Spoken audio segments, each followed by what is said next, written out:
Hi childrens, welcome to moral mount. இன்னைக்கு நான் உங்களுக்கு என்ன கதை சொல்ல போறேன் தெரியுமா?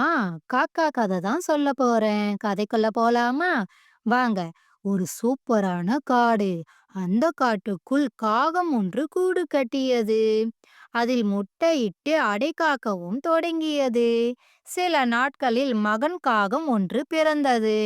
அந்த மகன் காகத்திற்கு தினம்தோறும் இரை தேடி வந்து ஊட்டி விட்டது தாய் காகம். நாட்கள் பல சென்றன. மகன் காகத்திற்கு சிறகுகள் முளைத்தன. தாய் காகம் மகன் காகத்திற்கு பறக்க சொல்லிக் கொடுத்தது. மகன் காகமும் சந்தோஷம் அடைந்தன.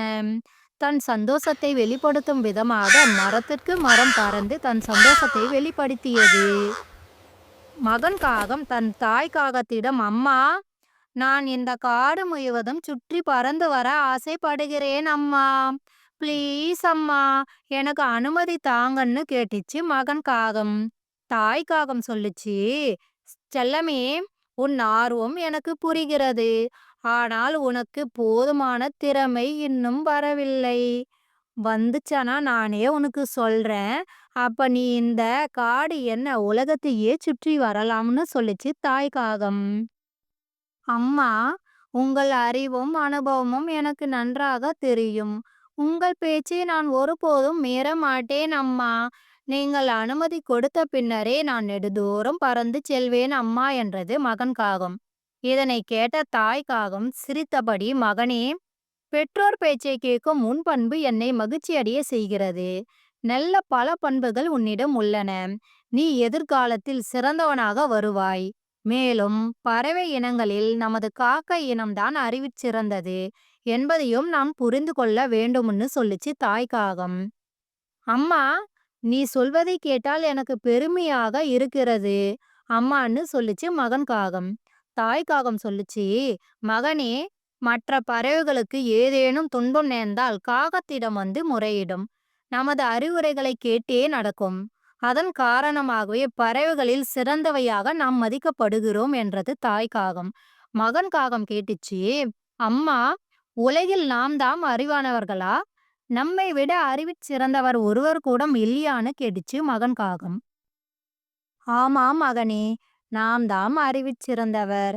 ஆனால் எத்தனை அறிவிற் சிறந்தவராக இருந்தாலும் கவனமாக இல்லாவிட்டால் ஏமாற நேரிடும்.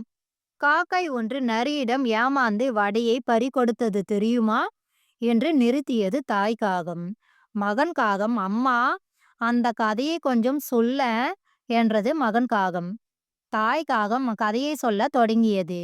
மகனே, முன்னொரு காலத்தில் காகம் ஒன்று வாழ்ந்து வந்தது. அது ஒரு நாள் வடை ஒன்றை கண்டெடுத்து அந்த வடையோடு ஒரு மரத்தின் மீது அமர்ந்திருந்தது. அந்த பக்கமாக நரி ஒன்று வந்தது. காக்கையை ஏமாற்றி வடையை பிடுங்கி தின்ன வேண்டும் என்று நினைத்தது. மகன் காகம் குறுக்கிட்டது. அம்மா, நரியோ மரத்தின் கீழே நின்றது. காக்கையோ மரத்தின் மேலே இருந்தது. எப்படி முயற்சி செய்தாலும் வடையை பறிக்க முடியாதே அம்மா என்று கேட்டது மகன் காகம்.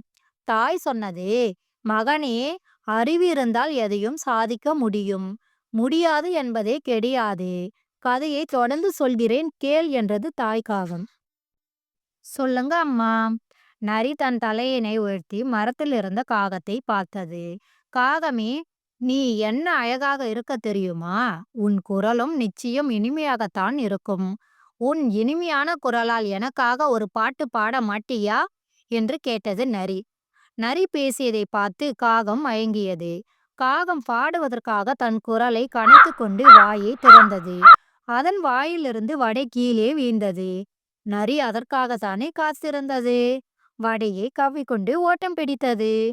காகம் அதன் பின்னர் தான் ஏமாந்ததை உணர்ந்தது. வருத்தத்துடன் அங்கிருந்து பறந்து சென்றது என்று முடித்தது தாய் காகம். மகன் காகம், அம்மா, நரியின் சூழ்ச்சிக்கு எவராக இருந்தாலும் ஏமாந்துதான் இருப்பார் என்றது மகன் காகம். ஆமாம் என்றது தாய் காகம். மகன் காகம் தொடர்ந்தது, அம்மா, பெருமையாக பேசினால் கூட நாம் மயங்கக்கூடாது என்பதையே உணர்த்துகிறது என்று சொல்லுச்சு மகன் காகம். தாய் காகம் சொல்லுச்சு, மகனே, நீ எல்லாவற்றையும் புரிந்து கொள்கிறாய். அதனால் அறிவாளியாக இருந்தால் மட்டும் போதாது, சிந்தித்தும் செயல்பட வேண்டும். அப்பதான் துன்பம் நம்மை சேராது என்றது தாய் காகம்.